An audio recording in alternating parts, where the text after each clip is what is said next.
நீ ராஜாவான்றதுல சந்தேகம் இல்லை, உண்மைதான். ராஜான்றவன் யுத்தம் செய்யலன்னு வச்சுக்க, அவன் பேர் எப்படி பிரஸ்தாபம் ஆகும்? பூனைக்குட்டி மாதிரி அப்படியே வீட்டில் தான் உட்காந்துருக்கணும். துண்டுறதும் தூங்குறதும் இருந்தா அவன் பேர் எத்தனை நாட்டுக்கு பேரும்? எத்தனை ராஜாக்கு அவனை புகழ்வாங்க?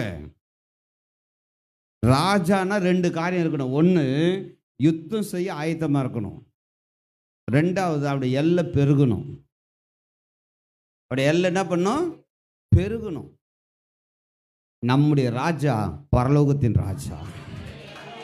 அவர் யார்? அவரு ஆமா, பூமியில அவருடைய ராஜ்யத்தை ஸ்தாபிக்க வந்தார். இப்ப கேளுங்க, அவர் யுத்தம் செஞ்சாரா செய்யலையா? செஞ்சாரா இல்லையா? அவருடைய எல்லை பெருகி இருக்கா இல்லையா? அப்ப ரெண்டு தகுதி அவருக்கு இருக்கிறதுனால அவர் தான் ராஜாதி ராஜாவா இருக்கிறார். அவர் எருசலேமுக்கு மட்டும் தேவன் இல்லை, அங்கே வந்து தன்னுடைய வாழ்க்கையை முற்றில்ல. நீ பெரிய பெரிய கடவுள்லாம் உலகத்தில் கொண்டாடுறாங்க, அவங்களாம் பாருங்க ஒரு குறுகிய வட்டத்தில் இருக்கிறவங்க. நேபாளத்தை விட்டா புத்தரை யாருக்கும் தெரியாது. நம்ம இந்தியா விட்டா மற்ற இங்க இருக்கிற கடவுள் வேற எந்த நாட்டுக்கு தெரியாது. இவனுக்கு போய் தான் அங்கே சிலையை வைக்கணும், இவனுக்கு போய் தான் அங்கே போய் சொல்லணும். ஆனால் நம்முடைய ஆண்டவர் எருசலேமில் இருக்கிற பெத்லகேமில் பிறந்து அந்த பெத்லகேமோடு தன்னுடைய வாழ்க்கையை முடிக்கல, உலகத்தின் முடிவு பரியந்தம். எது வரைக்கும்?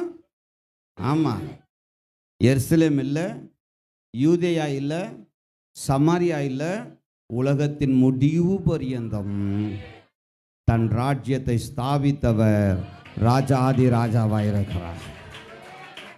அந்த ராஜ்யத்தோட பிரஜைகள் தான் நாம. அந்த ராஜ்யத்தோட பிரஜைகள் தான். நீ பாருங்க, இன்னைக்கு இங்க வணங்குற கடவுளை அமெரிக்கால போய் நீ சொல்ல முடியாது, தெரியுமா? ஆனா இங்க உன்னை தெரிஞ்சு கொண்ட ஆண்டவரை நீ அமெரிக்கால போய் சொல்லலாம், ஐ ஆம் கிறிஸ்டியன் அப்படின்னு. ரஷ்யால போய் நீ சொல்லலாம். எந்த ஊர்ல போனாலும் நீ ஆராதிக்கிற தேவனை குறித்து நீ தைரியமா சொல்லலாம். அங்க இருக்கிறவங்களும் அவர் அறிஞ்சவர்களா இருப்பார்கள். நம்பி இருந்தேன்.